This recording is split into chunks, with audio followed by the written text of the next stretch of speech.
taking a critical look at the gaming news of the week. This is Augmented Reality, presented by the Triple S League. Hello, everybody. Good morning, good afternoon, depending where you are in the world. Good evening, possibly. Maybe it's midnight. I don't know if you're in the middle of the ocean somewhere. But welcome to the Augmented Reality Podcast, Saturday morning edition. Your source for news, leaks, and insights about games and the gaming industry. It's May 11th, 2019. My name is Ashenity. I'm here as always with the Cybsidian. How are you doing, sir? Good morning. Pretty good. We've got some small news, but things are definitely being stealthy before all the summer blitz. So yeah. Yep, it's gonna get busy. It's been a quieter news week, but we do have some interesting things to talk about today. We have Bethesda actually putting out something that looks like it was completely plagiarized, and we'll dive into the details about that. We're not accusing, of course, the top brass at Bethesda of doing anything devious. It looks like it was probably... No, why would the top brass at Bethesda do anything devious? Yes, well, not that this seems pretty... This is a pretty atrocious thing. I don't think they'd be dumb enough to do this, but it was probably a lower-level employee that tried to pull something. But anyway, we'll dive into that. We also have more job postings from CD Projekt Red, which are always great for gaining insight into what on earth the company is working on. But we'll start off with a story that I found of particular interest about a developer who was working on Mortal Kombat 11 who was actually diagnosed with PTSD, and it looks like, and they're attributing it to their work on the game. So something I'd never really thought about before, the impact that working on these incredible graphic, gory things has on the actual people that make our games. And it relates to the whole working conditions for game developers issue as a whole. So we'll get into that. But first, if you're listening in the live chat today, please say hello. Send us your questions and comments there as well. If there's any additional topics you'd like us to cover, let us know. Like I said, it's a bit of a slower news week, and so we'll try to get to as many of the things that you guys want to talk about as possible. Sorry, just getting a little distracted by chat. You guys are always awesome, and Yum figured out that I was the surfer dude. Yum Lemon Kebab says Surfer Dude Cyb is bae. Yes, well, and I didn't alter your voice too much for that part. If you're wondering what we are talking about, our second episode of Gaming After Dark came out yesterday, so definitely check that out after the podcast today if you haven't seen that yet. And we had a lot of fun putting that one together. Had some rewrites, had some issues with finding people to voice things, but we got it together, and I'm pretty proud of it. It's definitely some things I wish I could have improved about it, but the whole format, you guys really seem to like that format of video, and so we're gonna produce more of it, and of course we're gonna look for ways we can constantly improve it, but also just continue to make you laugh while thinking about topics in gaming and some of the more controversial topics in gaming. Well, we tackled the key thing to remember is that we don't make we poke fun at people in this particular video type, but one thing that we don't do is we don't make up their facts, the true statements, like the quotes are actually their quotes. Yeah, and a lot of the quotes. We're just filling up what we think would be running through their mind while they're trying to say those things, and yeah, and that's been quite fun. So yeah, we do take we take some artistic license, of course, but a lot of the things that Cyb's character, who I call Sony Bro, a lot of the things he says are direct quotes from news articles. So it's anyway, it was a lot of fun putting that. Niv Ozzy says, more Gaming After Dark, please. We have more coming. I mean, the response to it has been fantastic, so we definitely are going to be producing more of those. Sinister Sinner, Cuckoo, Niv Ozzy, Lou, Whisper803, Angelo T, Notional, SH4 Green, and Bloker710. Welcome to all of you. Shout out to everybody else who is listening live this morning. And if you're not listening live, if you're listening after the fact on one of the audio platforms, we appreciate you listening in as well. It does take us a bit of time to get the podcast up to the audio platforms, so if you want to get the latest info sooner, we encourage you to hit the link in the description to subscribe to the Triple S League YouTube channel. Okay. All right. That intro was kind of all over the place, but we're going to get to it here now. Okay, so I just discovered this story this morning and was watching a video on it, and then I read the actual article.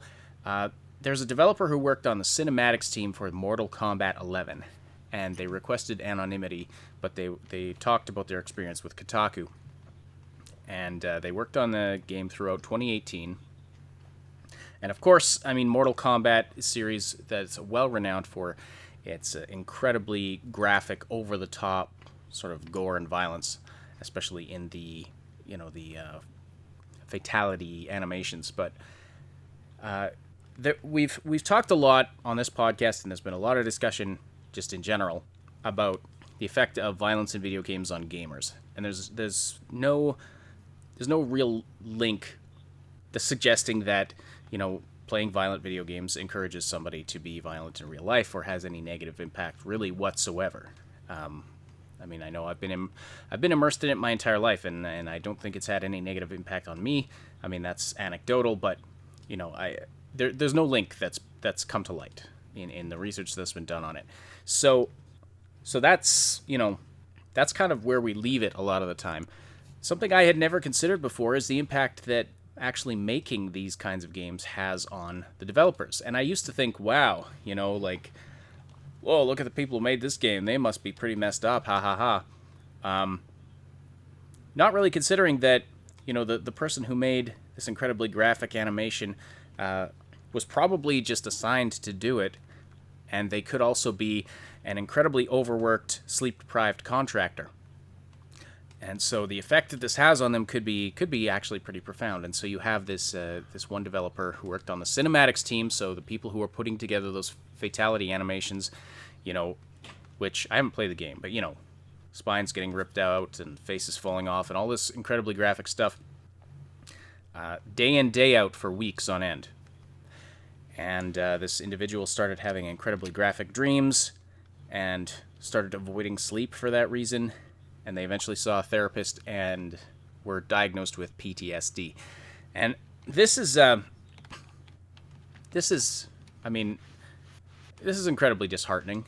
I mean, it's I know a guy who has PTSD, and what they go through on a day-to-day basis is just not fun. It's not fun to watch, and there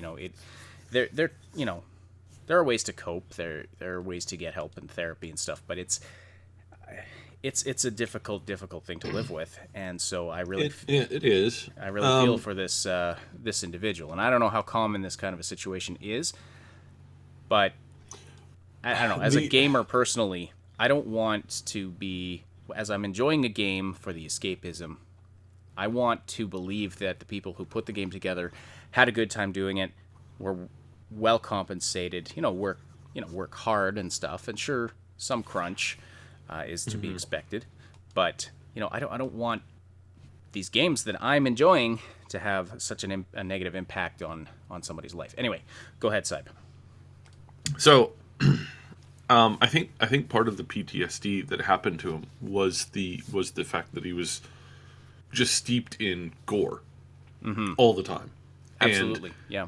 And if you are not somebody who it's people watch video games and they watch the movies and they watch some of the gory stuff, and it's meant to surprise and shock and splash, but it's not.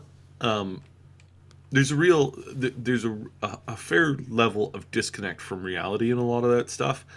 Yeah, there's a part of your brain that just knows this is not real, right? At well, least that's, yes, but that's what it's it is for also. me. Well, yeah, but it's also so like in most horror movies or slasher flicks, the body, the bodies, the wounds, the damages, it's all either over the top or it's just not how it works in reality. There are a few movies where they really get close, and those are the most disturbing ones, where it's like it's not even over the top, it's just close to what reality is. So So it's quite interesting. So I have a security clearance. I've done a number of interesting jobs in a number of interesting places, and I'm one of those types of people who, I never really thought about it. Probably part due to how I'm wired, but it's just not something that like I ever had issues with. Maybe it could be growing up on a farm, and as a kid, I'd see a lot of dead animals and stuff like that. But when I went into the kind of work, and it's like, oh hey, look, body number one, body number two, never had an issue with it. I've never had a nightmare about dead bodies, but I can tell you that I met a lot of people in those industries, in those jobs, that just were not at all in any way, shape, or form ready for that kind of stuff. That they saw somebody in an accident, or they saw somebody who died in a horrible way, and it took them weeks to get over that. It sometimes months, and sometimes they quit the job outright because they just couldn't cope with it.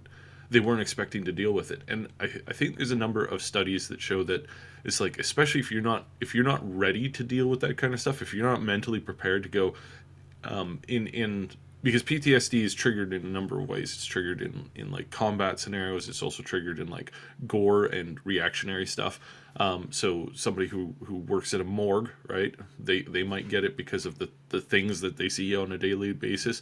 But I think what has happened in the gaming industry, especially in Mortal Kombat, is they've pushed for this extreme realism with the gore, and they've just taken it to a really unhealthy level.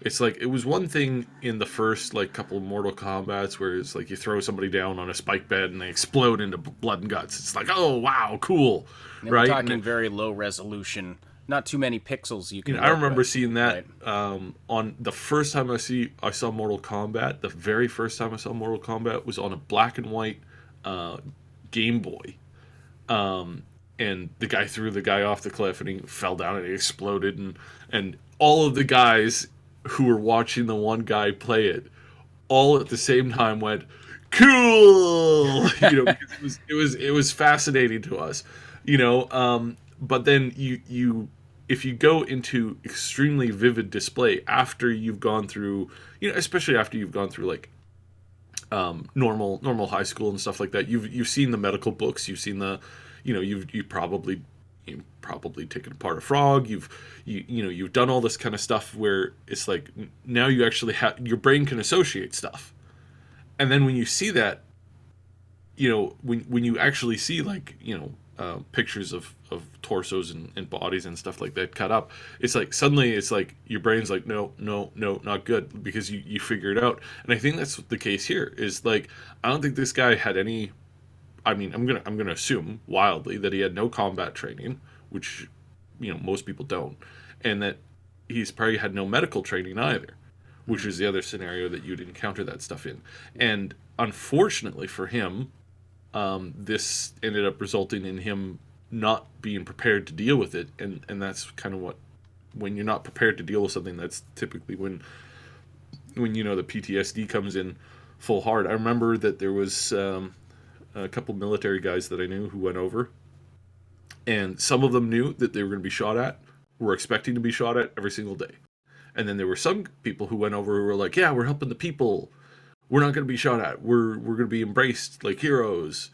And those people were always the ones to develop PTSD over top of the other guys, or girls. And I think it just boils down to that. I knew one girl who got PTSD because she was forced to watch a video where it was live stream, where her soldiers, her this crew that she'd been working with for years, not years, she'd been training with them, and she was like their tech assist, right? So she was monitoring their how they were doing, and they all ended up dying on camera. And she felt like she couldn't do anything to help them, and that gave her extreme PTSD, because she was just watching them go down one by one, and they just couldn't get clearance to go and stop the fight. So that kind of stuff, like, that hits you even harder, because again, there's no gore there. There's no extreme combat scenario. It's just watching people that you that you know and that you love, and go down. And I think Well, in this that's the thing. particular, Like you don't know what's going to trigger this you, too right? long because it's kind of a real downer Yeah, we kind of should. conversation. But the end result is, especially for games like this, is like maybe we shouldn't be interested as gamers to see like as lifelike gore as we can get. Maybe we should just be happy with seeing like the over the top stuff. Quite frankly, I don't. I mean, it there's. It's an artistic choice in Mortal Kombat. It's. It is, and I was just watching a section of the Cyberpunk trailer before this, where V's going through the warehouse and she's blowing people apart. That's the over the top stuff, because it's like their whole body parts just explode into a red shower, and I can tell you that's not what it's like. It's just not. No. And yeah, quite honestly, I mean, like I said, as an actual gamer playing the games, it's not as big a deal. I mean, if you don't like the over the top stuff, you probably just don't play it. But it's not gonna. Mm-hmm. It's probably not going to have a psychological effect on you, the gamer. Yeah, no. But in terms of these developers, it's something we should probably be aware of and think about. We don't know, and the other scary part is, so Yum Lemon Kebabs has a comment here. So it's not the graphic violence alone, but the compilation of graphic violence being repeatedly experienced while under stress from other factors. I mean, we just don't know. That's the thing. That's probably contributed to it. Yeah. Yeah. That's a fair bit of an explanation of it. So yeah, that probably contributed to it. But again, I mean, we don't know exactly. One person might go through a particular situation and be just not fine, while another person might come out with PTSD. And the other thing to note here is that in the day and age where we're pushing farther and farther toward photorealistic graphics, part of the situation in this case was that they were using reference materials to make these animations as realistic as possible. So this person was in an office situation where people are watching just really gruesome videos of real life stuff that they describe some of it in the article. I won't go into it now, but there's a lot of factors, and it's just it's crazy the job that they do. Actually, Doc Quasar is posting one of the quotes here.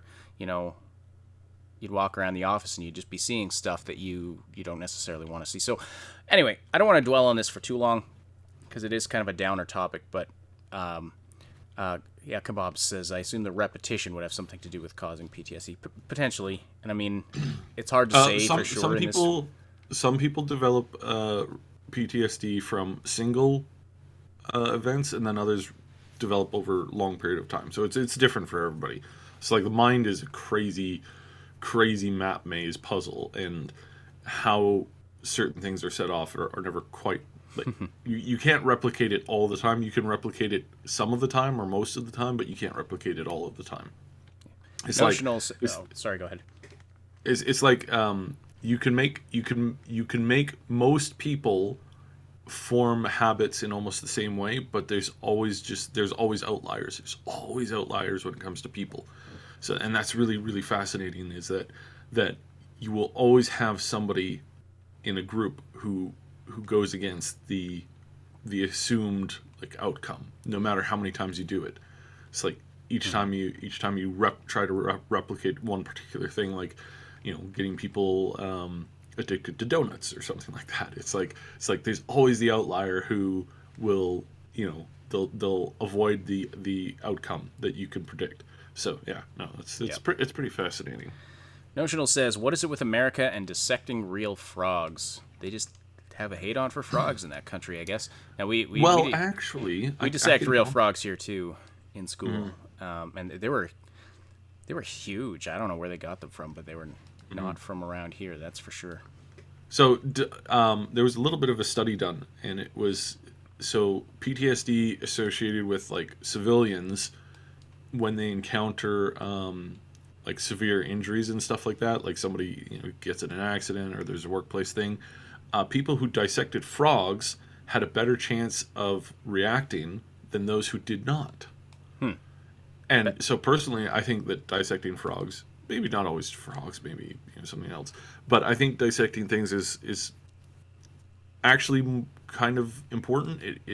It's I think it should be approached a little bit differently, but I'm not against.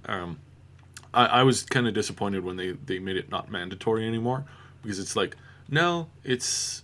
I think overall it's just better for people to know, because again, I've been in a lot of scenarios where it's like I see people freeze up during accidents. Like there's some people who freeze up and they just stand there, and they, because they can't handle it, because they're seeing something that they've never seen before. Like they've never seen You don't need to go into detail. 2.5 cups of blood on the ground. It's like they've never seen that, so they faint. It's like, ooh, wow. Well, and I worry that, like, I witnessed a car flipping over a couple of years ago while I was driving, and I went running up. I was calling 911 on my phone, and I honestly was terrified. I had no idea how I was going to react if I looked into this car and saw, something I just wasn't prepared for. Thankfully, there were a lot of people who got there before me, and the guy was okay. Like he unbuckled himself, and he was, he was fine. And so I was thankful for that. But yeah. Anyway, we're gonna move on to slightly Happier less things. disturbing topics.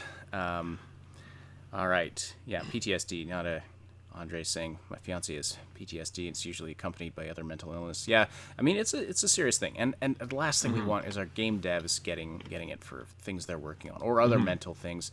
And this is working conditions in the game industry in general are there a cause for concern. Yeah, it's an extremely serious thing, and we're not downplaying it at all. Like nothing I've said, I hope hasn't come across as downplaying it, because this is really important. It's like, I know way too many devs who get into the industry trying to make games, and they burn out after like their first, usually the second or third game. It's just like it's a never-ending grind. The upper departments usually don't care, and they just want you to work faster. It's never good enough, and that's kind of sad. And so we want if you want good games to keep coming out, then we need to actively make a push, which isn't like you don't need to like start boycotting things or anything. It's just like you just put out your you put out your opinion more often. It's like, well, I would prefer people to make good games, and that includes having proper hours, working 110 hours a week, pretty much forced to, is really, really terrible. Like there's some people who thrive on that kind of stuff. Like I work around 110 hours a week when you lay everything out, but I do so because I want to, and I do so in multiple jobs, and it's fine. But you hear about these people working 16-hour days, 7 days a week for months on end. That is going to, that's going to take a toll on somebody's health. And so yeah, we definitely don't want that. Benjo Band says, "This is my first live podcast, and I am just so glad that I can be here." Well, welcome. I'm glad you're able to join us today. HTK Gaming, are you listening to a conference call and this podcast at the same time? That's some talent. Hello, Starbuck United, I should say. And Andre Velasquez says, "Why is unionization not an option?" I don't know that it's not an option, but I know a lot of the people who work on games are often contractors, and I don't know, do unionization options apply to them? I don't know a ton about they do. So basically, we should probably do a whole show on this eventually, or like a special video. But essentially, unionization for the most part boils down to, or why it's not commonly found within the game industry, boils down to the fact that most devs, especially specialized devs, they work in a huge field and will change companies often because they're under contract and they're just kind of going from job to job. And a lot of people really love it. Like, they really love the fact that, for 2 years they lived in London, and then they moved to South Korea for 2 years, and then they went to then they came back stateside for 3 or 4 years. Then they moved to Canada for 2 years, and then and all while getting decent pay, right? It's the average guys, like the base programmers that get into a position and they kind of stay there for many years, or the specialized people who, they stay in a kind of a higher position.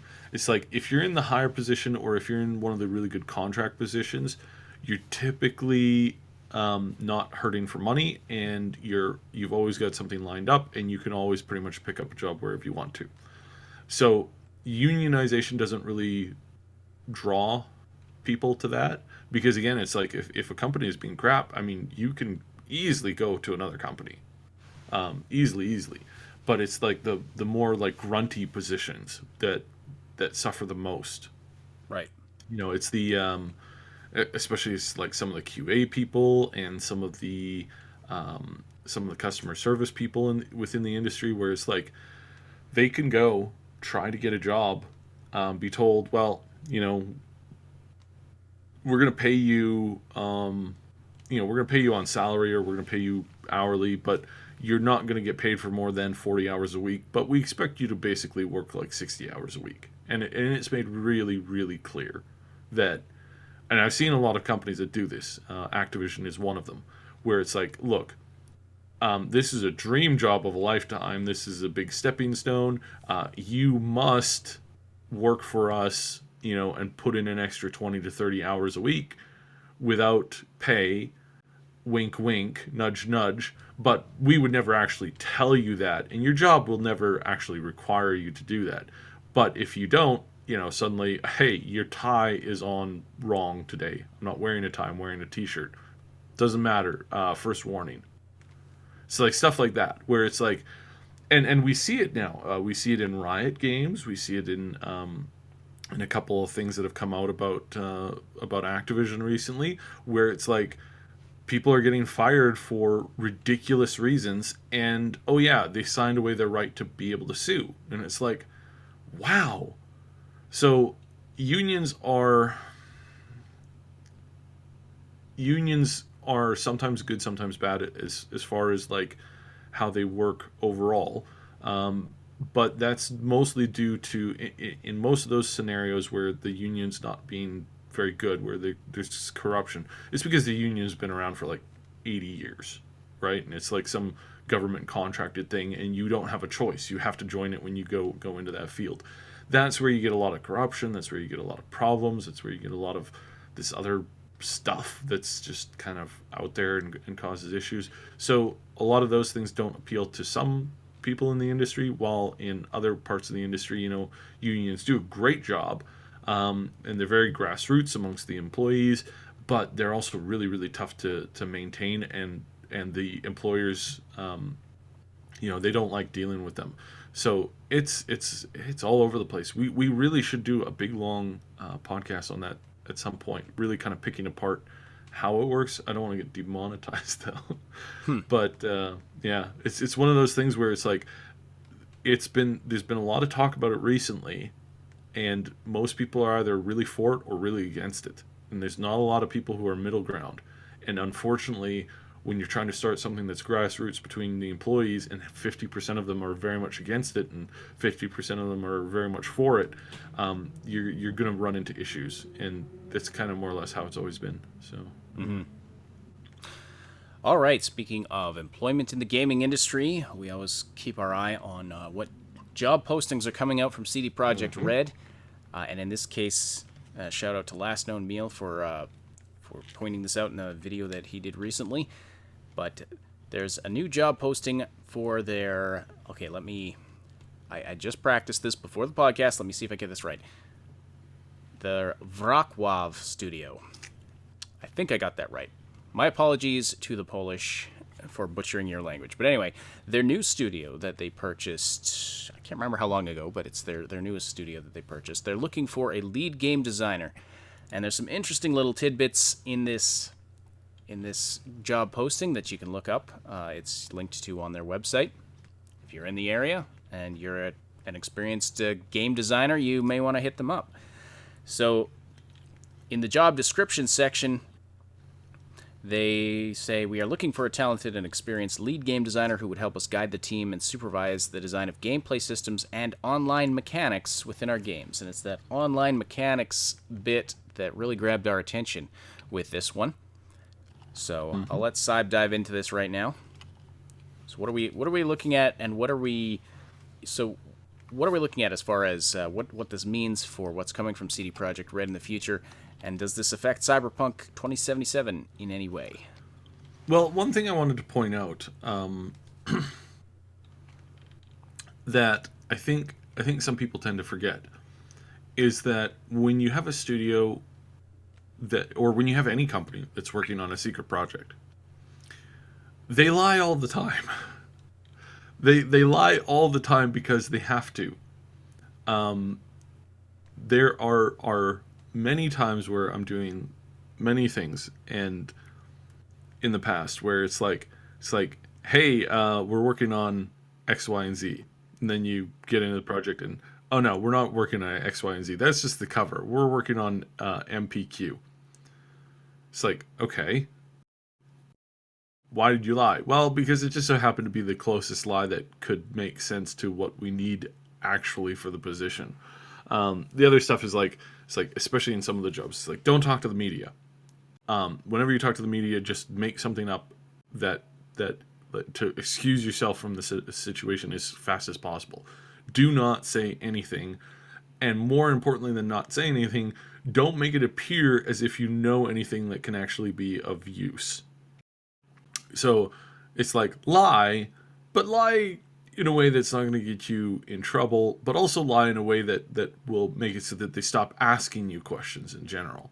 And they have to do this. So I just kind of thought this was kind of funny yesterday while I was reviewing this after Last Known had contacted me, and I went, yeah, this is actually really kind of important to remember. It's like that may be the position that they're hiring for, but to assume that it's going for a current, like a newer project instead of a current project, that's something that we can, we know that, or we can kind of feel that Cyberpunk's getting closer to release, but it might not be. They might not be hiring for a new game that they're working on. They might be hiring for a DLC or an expansion that they're working on instead. So this is something to just bear in mind whenever you see advertisements for job postings at CDPR or at any game company. Sometimes they'll say, hey, we're working on a new project and we need somebody who's really good at X, Y, and Z. And you show up and it's like, well, we need X, Y, and Z, but not for a new project. It's for an existing project. But we just don't want to advertise to people that we're working on this because we don't know if we're going to be able to do it. And in this case, I think it really boils down to the fact that we're looking at Cyberpunk, and we can assume that that they're getting closer and closer to completion. But we also know that multiplayer is something that they have wanted to add for a while, but they may not necessarily be able to add right at the launch, and it may come with a DLC or an expansion. They call them. CDPR really sticks to the old terminology here for expansion, so I should be using that more often. But what does that mean, or how is that going to react or affect public perception if it were to get out that, hey, we're working on a multiplayer expansion? It's like they don't want to show that card yet, because especially if they show that card like right now, especially if they post for that, then you're going to have a lot of people who are going they're going to do the math and they're going, oh, well, then the game's coming out sooner than we think because they're already working on the expansion. Or some people might be butthurt about not getting everything that's being worked on at once. There's a lot of consternation about that, and a lot of it justifiably so, where it's like, wait, you're working on something that you're just going to that you're going to have ready at time of release, but you're just going to shove it into a DLC or an expansion or a microtransaction to bleed us out of more cash. And that, again, that's 100% understandable concern. But in this case, I think they're working on. They might be working on it because of that. So it's really interesting, and you have to kind of step back and go, okay, this is potentially very interesting, very something that can fit into a number of different scenarios in your head if you look at it. So they can also, of course, be hiring for what they say that they're hiring for, which is a new game, and they can also be hiring for potentially the other game that.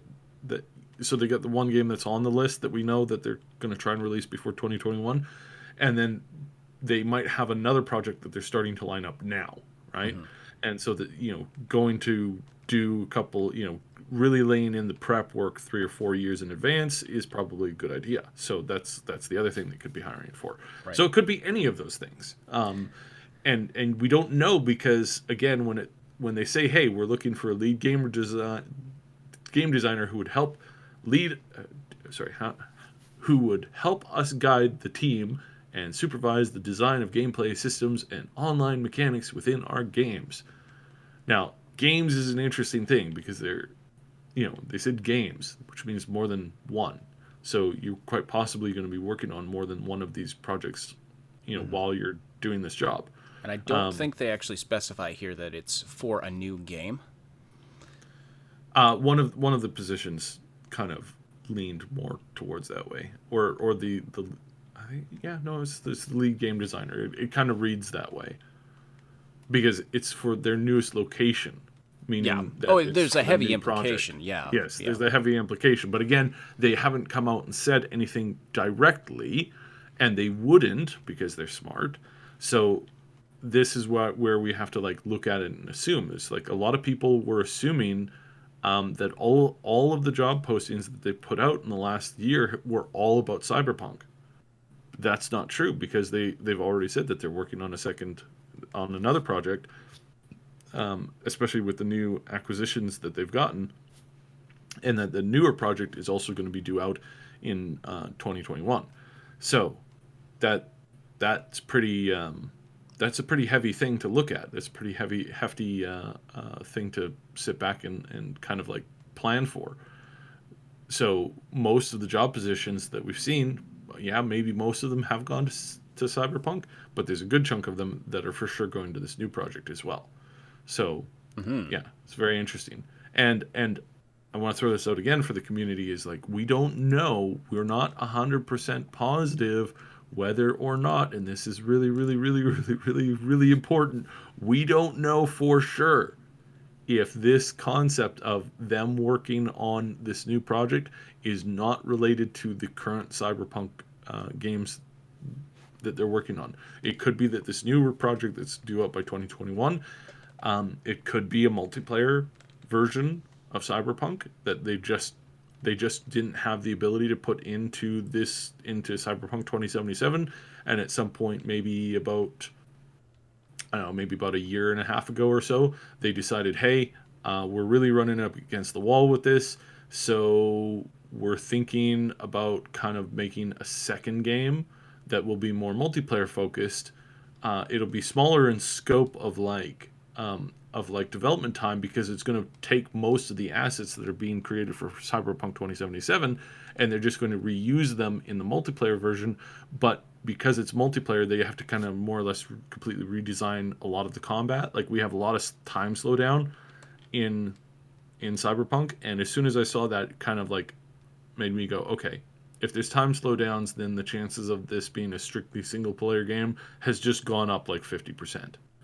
Because you don't introduce a normalized game mechanic within the confines of the single-player game that is absolutely not usable in the multiplayer campaign. I mean, it could be. It's been done before, and we talked about that just recently. But for the most part, it's what we're seeing now, what we're hearing now, and what we're looking at now, most likely we're not going to get multiplayer straight up. We might get it in an expansion, but we also might get it in another game, and an actual another game that might be coming out. And maybe that next game is going to do a better job at being multiplayer than we think.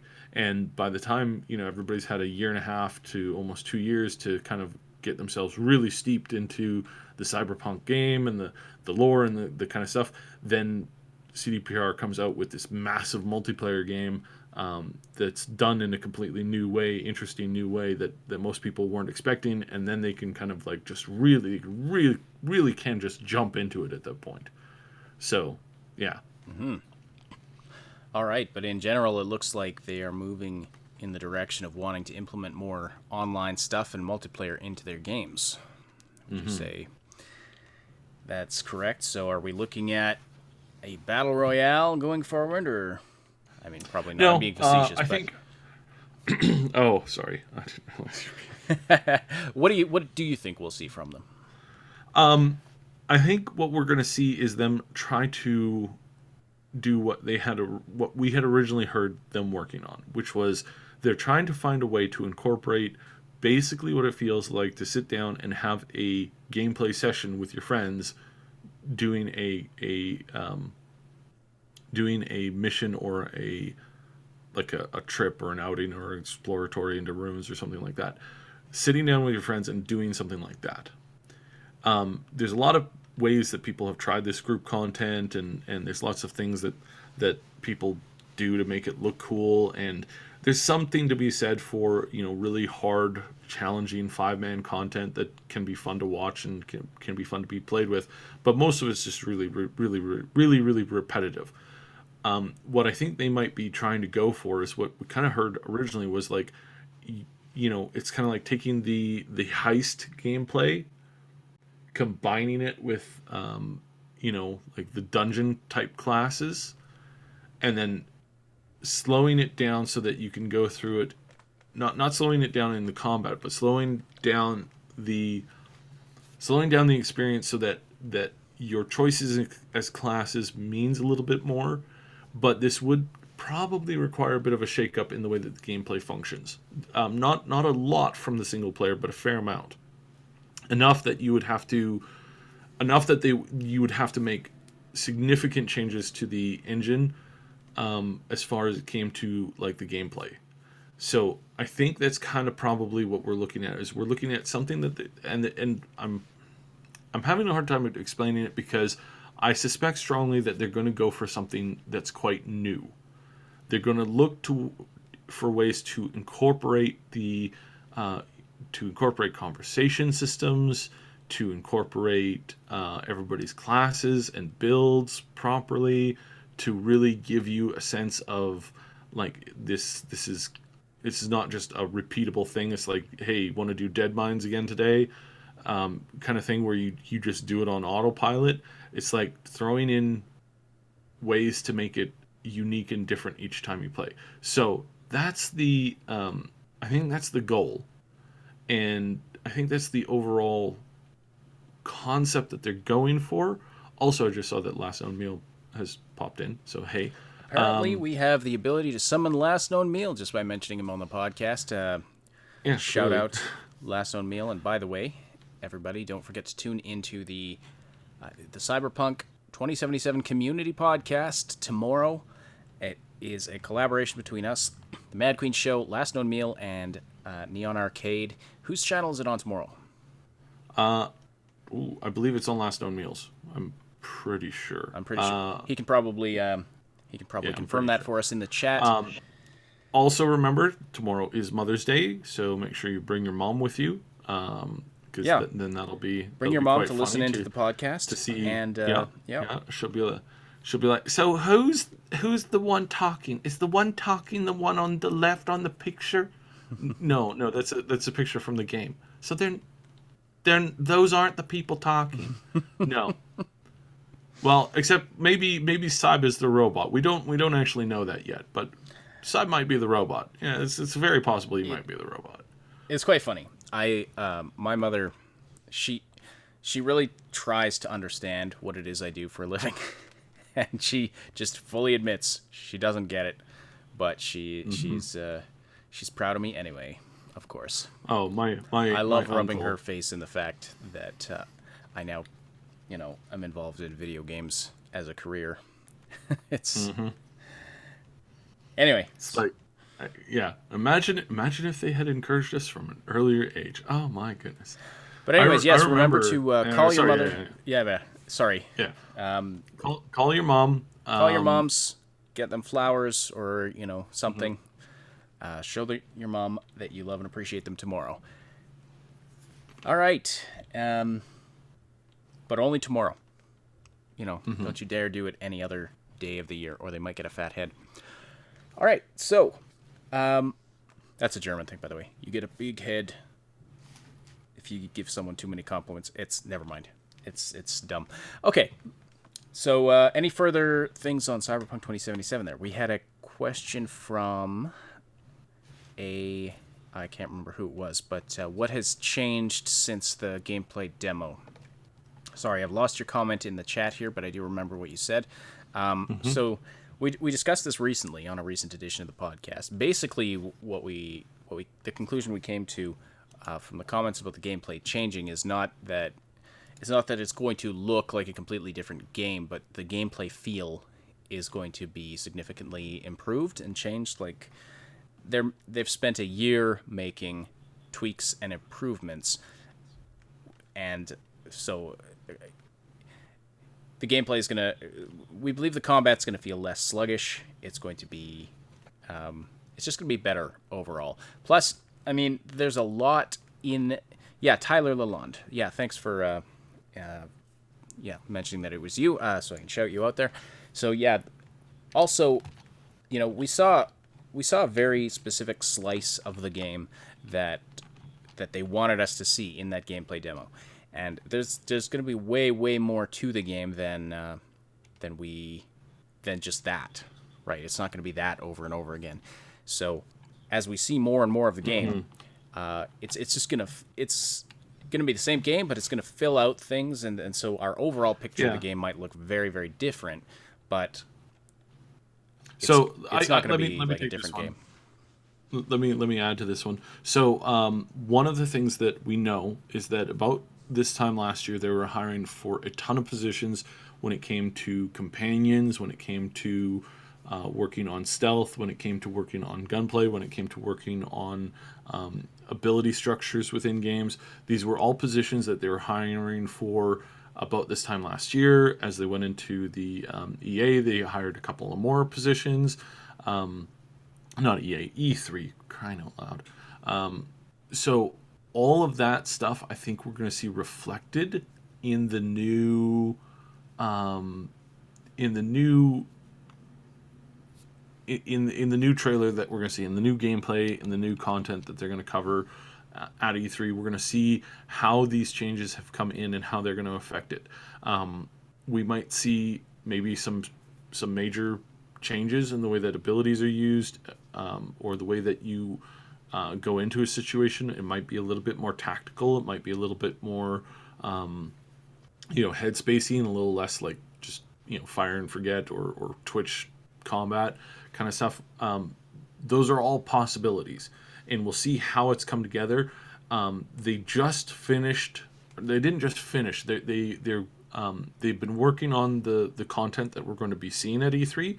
They've been working on this for a while now, and from all kind of outside references, not just from me and my contacts, but from dozens of other people within the industry of reporting on this stuff, we've noticed that most PR people have gone super quiet.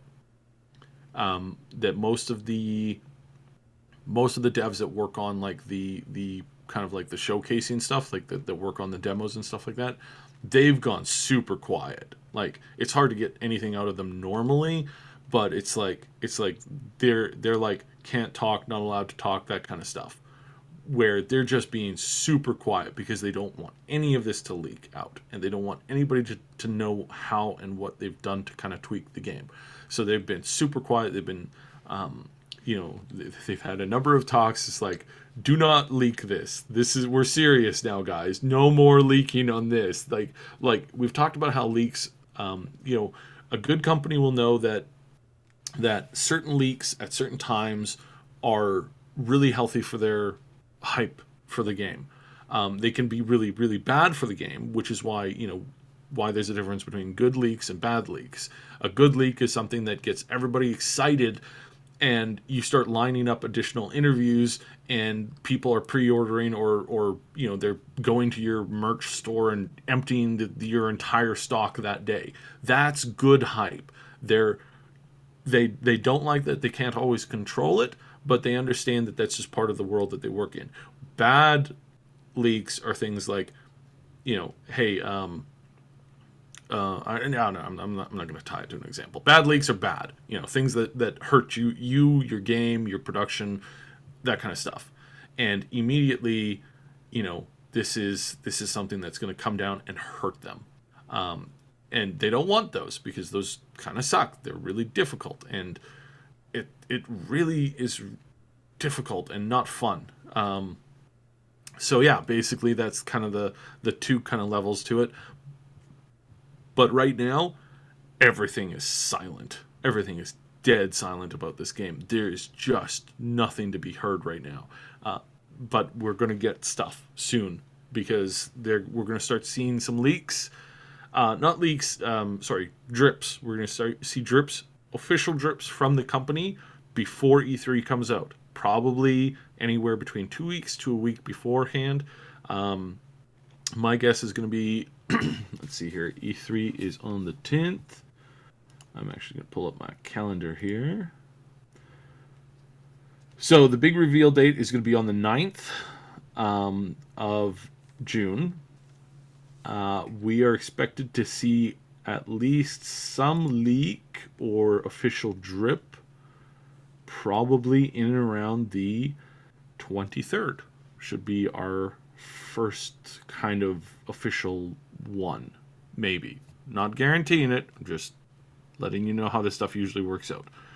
So we might get our first official drop sometime around the 22nd, 23rd, 24th, maybe. Probably also maybe around as early as next week.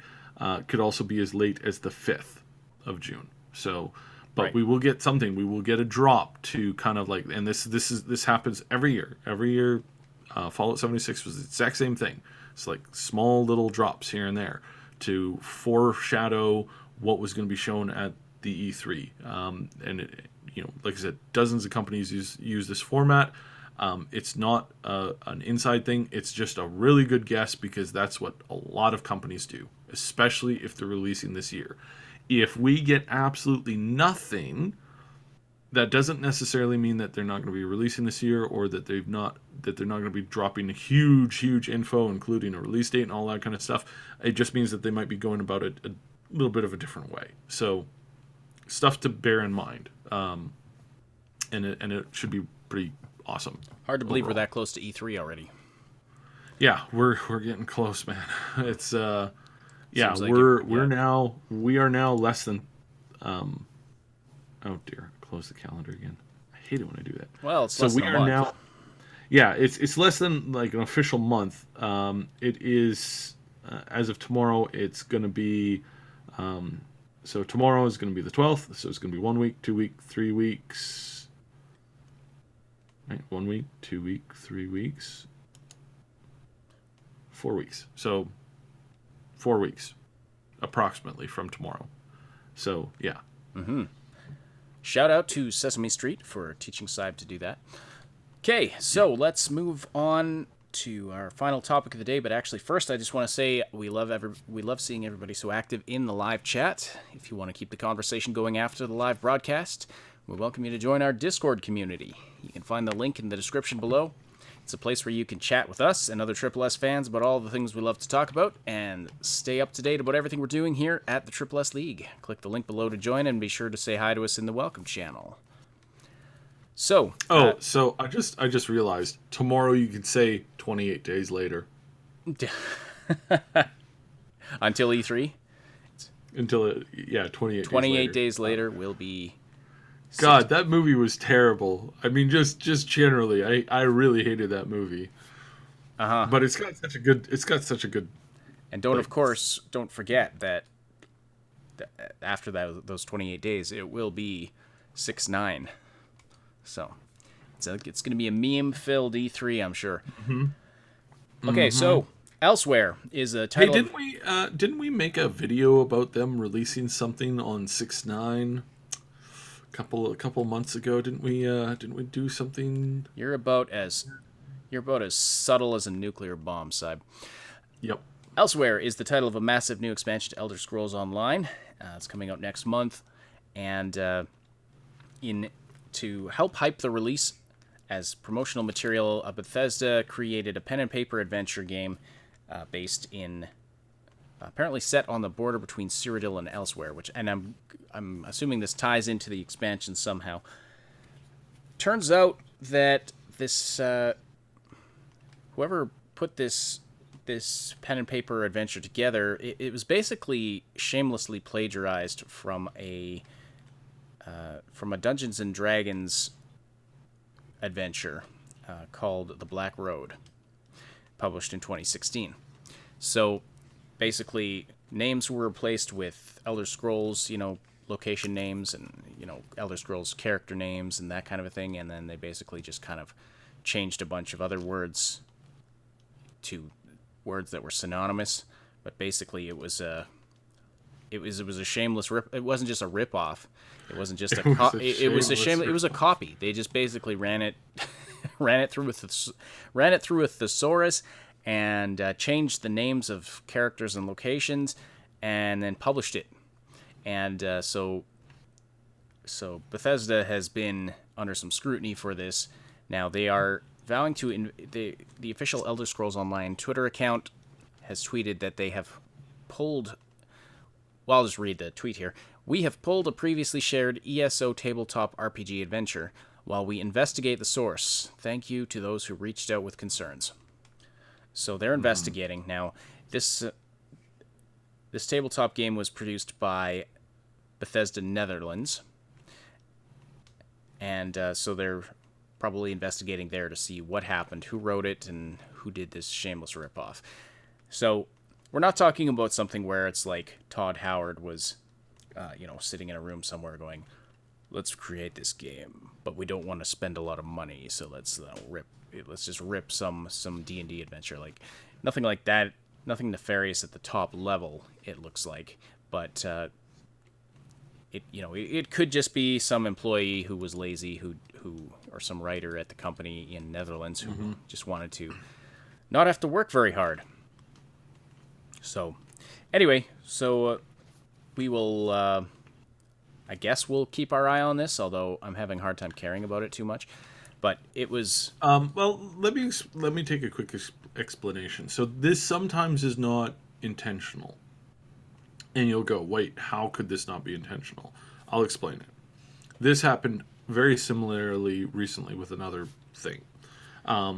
Basically, because there's a language barrier, and there's multiple languages and stuff like that, sometimes what happens is somebody's like, ooh, you know what is really cool? Here's one of my favorite adventure types.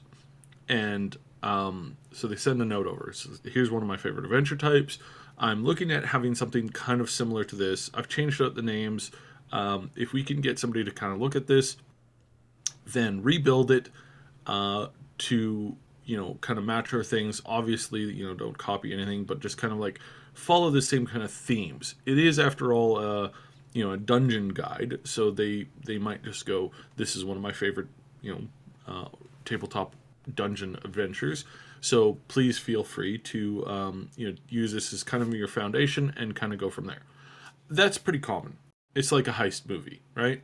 There's only so many ways to make a heist movie, and you look at other cool heist movies and you say, what worked here? What do we want to include? Let's write a good script. But it's kind of like it's a pretty normal thing where it's kind of hard to really like change too much of what a heist movie is before it's not a heist movie, before it's a thriller or a suspense or something like that. So basically, this sometimes happens in writing, and then they pass it off to somebody else in another studio, and that somebody else in another studio just gets the general script, and they read through it. They don't know what this is from, sometimes. And so what they'll do is they'll then say, oh, okay, so they just wanted to spell check this because they didn't read the email, right? Because they didn't have the full context of what was being sent or why it was being sent. And then this can result in kind of crossing of wires, and then you end up getting this content that's dropped out, and before anybody realizes, you just committed plagiarism, accidental plagiarism. This scenario, while it sounds a little ridiculous, has happened a number of times to major entities in the last 4 years. I could think of about 3 scenarios where this has happened, where somebody was like, they just missed the attachment file or the main thread or something like that. And this happens when you have like multiple secretaries or multiple people on the lower end, and one email is sent to somebody, but it's not sent to them directly. It's sent to their assistant, who then grabs some of the info and forwards it over to somebody else. And it's like, okay, you didn't get the whole message, and now you're only getting half of the message. And those kinds of things can happen a lot. Far too many times, especially the bigger the organization goes. And you hope to kind of catch it. As a brief example, last week in Game of Thrones, there was a coffee cup left on a table in a major scene. A coffee cup in the middle of the Game of Thrones, with medieval technology. There's a freaking coffee cup that looked like it just came straight out of Starbucks, just sitting on a table in a major scene. There are 8 levels. I think it was 8. I think it might be 8 or 7. I can't remember exactly how many, but there's 7 levels of like people who are supposed to check for that kind of stuff. And every single one of them failed in a row. It's like if one of them had caught it in any of those steps, that it would have been gone. But somehow 8 people failed all at once. It's not impossible for this stuff to happen. It's actually a lot more common than we know, and it's kind of it's kind of crazy that way. Game of Thrones clearly plagiarized that scene from Star Trek, where Shatner left his coffee cup on a rock or something. Yeah, so it's one of these scenarios where it's like, Occam's razor, probably pretty good tool to remember to. I mean, at least keep that on the table and potentially use that as your first tool, but not necessarily. But also, if this was full on plagiarism, then you come down hard, right?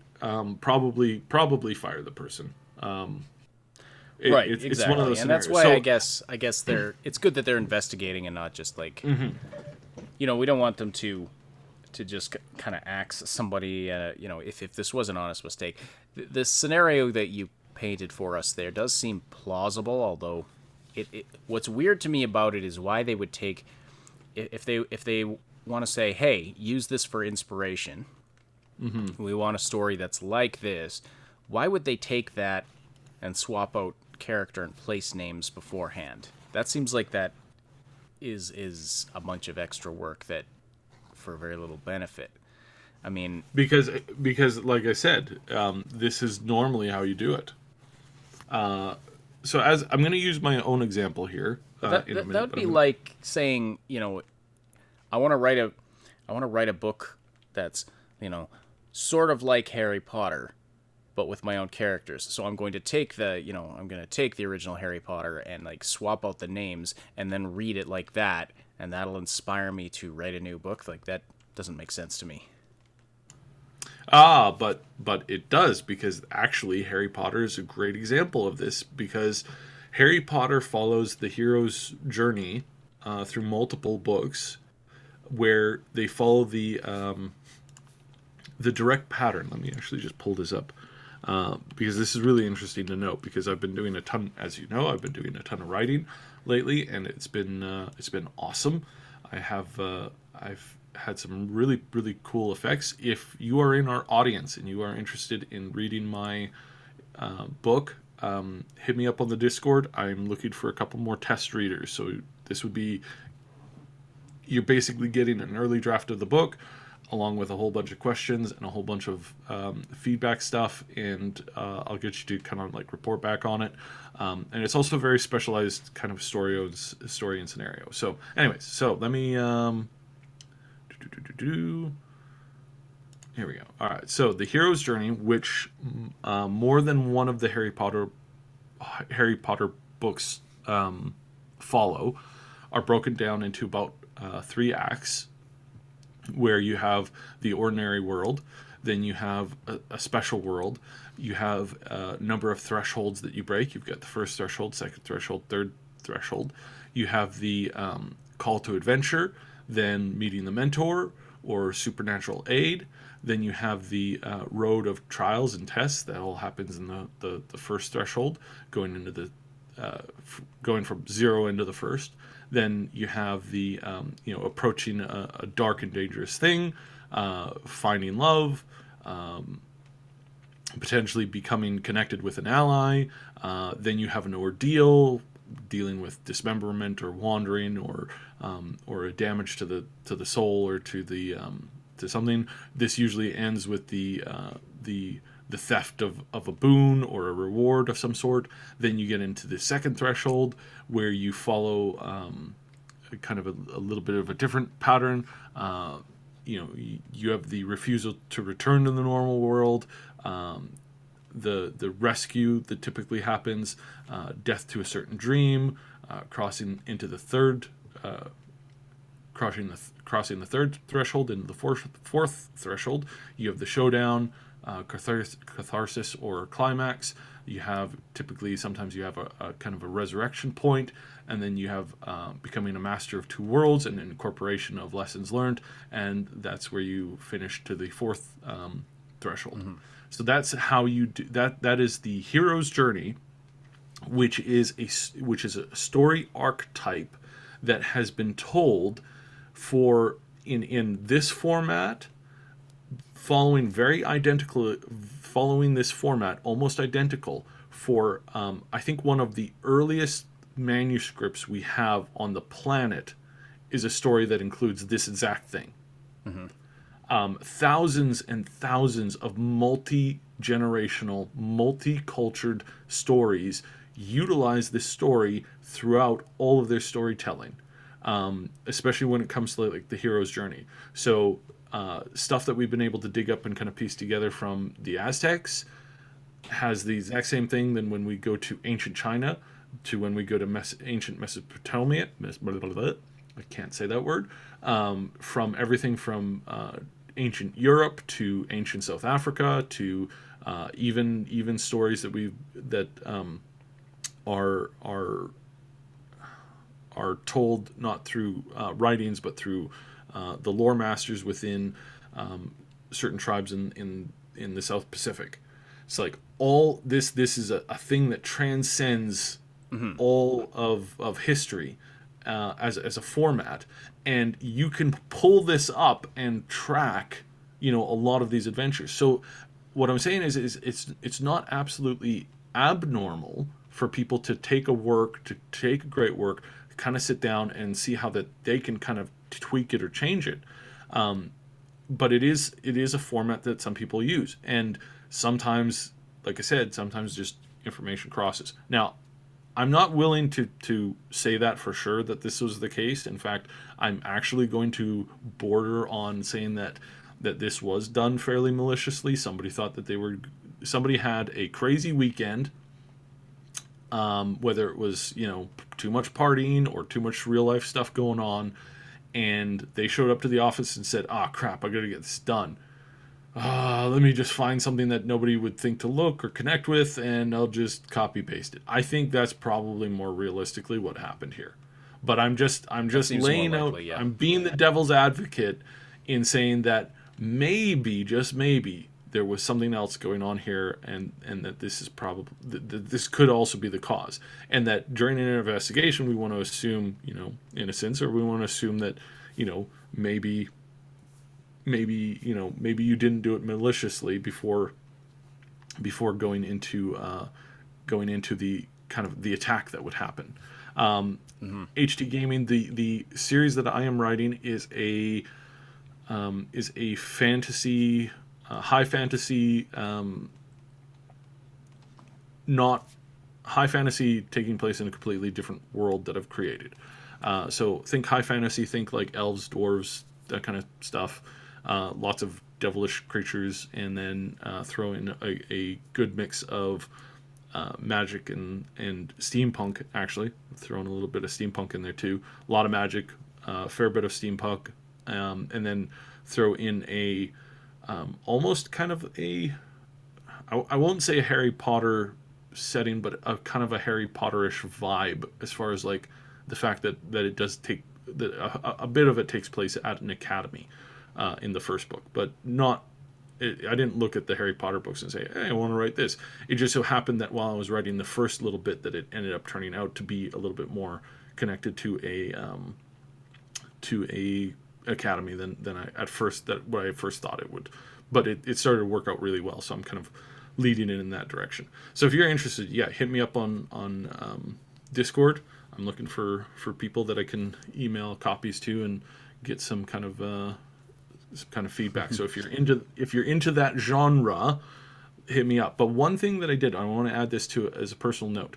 I take plagiarism so seriously that, like, when I write the foreword, when I write the kind of like the book, I'm going to mention that, I'm going to mention all the people that have influenced me and all things that I've kind of, got inspiration from their stuff. Chris Avalon, I've gotten a lot of inspiration from his writing. I played a lot of his games, and there's a couple of things from his games here and there that I've thrown into kind of the mix, going, I really like this one concept from this one type of character, or this one type of race, and it's something that I'm gonna use in my own book. And I feel so badly about just having that general connection that I feel that I need to put it out early in the book. And I actually reached out to a game developer who had been working on a game, one of my favorites. I'm not going to mention now because it would spoil the story for anybody who's wanting to read it. But there was one particular hook of the story that was really close to his work. So I actually reached out to him and said, hey, I'm looking to write a book. And it just so happens that your game is one of my favorite games. Your story is really cool, and I'm using kind of one or two things are very similar to it. But I wanted you to know, because I am tied to the games industry, and I'm tied to kind of the social media stuff. I wanted to let you know that I really appreciated your work, and it's brilliant to me. And because there's more than one similarity, I was wondering if I can get your approval to work on the book, and I want to create an homage. So I'm actually wanting to keep two of the character names that you have in your story. And there's like dozens of characters, but two of your characters in your book having the same relationship to each other. I'm going to keep those characters in my book, and I'm going to keep their names the same as an homage. And I'm actually going to, in the foreword, I'm actually going to write about your game and kind of what I got from it. Is that okay? And the first thing he sent, and I sent him a vertical slice of the book, and he looked at it and said, why are you doing this? And I said, well, I take this so seriously. I take, being an accidental plagiarist so seriously that I wouldn't feel comfortable working on this project unless you understood, because of the type of work that I do, because of the type of things that I'm constantly doing and involved with. I would feel shitty if I didn't say, hey, I'm working on something that turns out to be kind of close to the stuff you're working on. And he kind of laughed it off, and he said, no, that's okay. Go ahead, mention my name. Throw me the first couple of chapters. So I threw him the first one, and he responded with, hey, this is really good.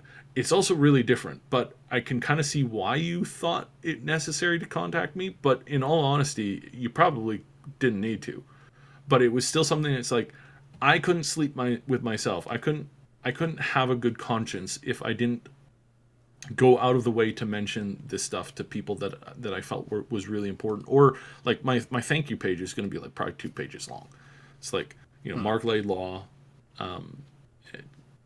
he had a big impact as well as on top of Chris. And it's like, yeah, nothing that they created. I mean, they've written stories. Most stories that they've written are just plays on things that have been out before. Like ultimately, one of my bigger inspirations is C.S. Lewis and J.R.R. Tolkien as well. So it's like I'm using a lot of stuff from worlds that they've created. I'm not the first person to write about elves and dwarves. It's like that stuff has been around for a really long time, but I feel that I need to mention, the greatest works that have kind of come from it and said, hey, this is kind of where I based a lot of this stuff from. And I want to be honest with that. However, the story and the surprises in it are definitely going to be something that you won't see coming. Interesting. But yeah. I guarantee somebody's going to skip the forward and accuse you of copying. But in any Probably. case... Probably, case, but in any case, in you're that doing your case, due diligence, and that's good. Yeah, I'm doing my due diligence, which is, again, if somebody in this scenario with Bethesda had done the same thing, if they had done their due diligence in at least addressing it or being concerned about that stuff, if they took plagiarism as seriously as, one thing that I do is like I scan the internet for things that are similar to the stuff that I'm writing about, so that I make sure that I'm not accidentally plagiarizing. It's only plagiarism if you're doing it intentionally. It's like two people coming up with the same idea for an event. And I see what you're saying. You don't want to have the perception of copying somebody else, and that makes sense. But in my opinion, if you came up with the idea on your own and it's similar to somebody else's, it's not plagiarism. Now, if you find out, there's already this really popular story out there and yours is a little too similar, well, maybe you want to change it so it doesn't look like you're ripping them off. But it's like two people coming up with the same invention. One of them didn't necessarily copy the other, right? So anyway, well, sometimes it's like the wheel or the watermill. It's like that can be invented multiple times by multiple different people. Because the concept is just kind of basic. Windmill, the clothes drying rack, the invention of bread. All these things are like things that you can have somebody invent truly by themselves, but not necessarily tied. Which is really funny. I laugh at people who are always so obsessed with who invented what first. It's like, maybe multiple people invented everything is done. Well, apparently, first. And I was listening to one podcast that said, there wasn't just one Bronze Age. There were like multiple Bronze Ages and multiple Iron Ages. Like there was a cyclical pattern. Anyway, we're getting way off on a tangent. But anyway, like Saib said, if you are interested in previewing his book, hit him up on the Discord.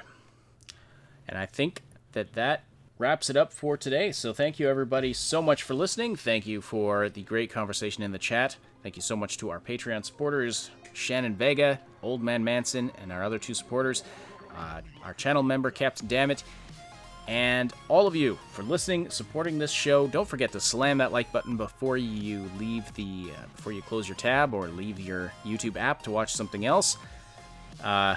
Notional. EA's servers are still in the Bronze Age. Yes, there you go. See, history just repeats itself. All right, so yeah, slam that like button before you go. It likes it rough, and it tells us and YouTube that you appreciate this content. Also, if you're listening after the fact, leave comments below. That helps with the algorithm, and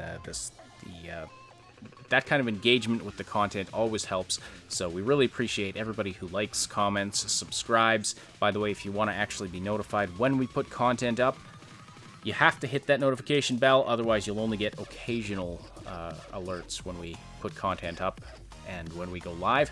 So definitely do that if you want to catch all of the content, and please check out our Gaming After Dark episode from yesterday, tackling gaming censorship. It's getting great response, and I think you'll find it pretty amusing. If you're listening after the fact on SoundCloud, we thank you, or iTunes or Spotify, we thank you for all your follows and likes and engagement on those platforms as well. And don't forget, you can join us live on Wednesday evenings and Saturday mornings. That's American time. It's slightly different if you're in Europe or Australia or anything like that. But the live times are available on our Discord in the live stream schedule, so you can check it out there. But Wednesday evenings, Saturday mornings in North America, we go live for the live show where you can interact with us and other listeners and be a part of the discussion. The Augmented Reality Podcast is a presentation of the Triple S League. Check out our YouTube channel for game guides, reviews, comedy, news updates, and tons more quality gaming content. My name is Asheninity, and on behalf of Cybsidian, thank you so much for listening, and we will talk to you next week.